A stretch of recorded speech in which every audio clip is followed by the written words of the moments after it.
आपल्या स्वर्गमंडपाच्या रचनेसाठी प्रसिद्ध असलेलं कोल्हापूर जिल्ह्यातील खिद्रापूर गावातील कोपेश्वर मंदिर दरवर्षी कार्तिक पौर्णिमेच्या रात्री चंद्र या स्वर्गमंडपाच्या मध्यभागी येतो आणि हा विलक्षण सोहळा पाहण्यासारखा असतो। यावर्षी 5 नोव्हेंबरला कार्तिक पौर्णिमेच्या रात्री हा सोहळा पार पडत आहे। त्याचबरोबर मंदिर परिसरात दीपोत्सव देखील साजरा केला जातो। अक्षरशः डोळ्याचं पारणं फिरणारं दृश्य असतं हे।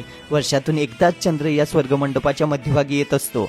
खरंच 1000 वर्षांपूर्वी कृष्णा नदीकाठी बांधलेल्या कोपेश्वर मंदिराची रचना खूपच विलक्षण आहे। जर तुम्हाला शक्य झालं तर कार्तिक पौर्णिमेच्या रात्री खिद्रापूर कोपेश्वर मंदिराला अवश्य भेट द्या।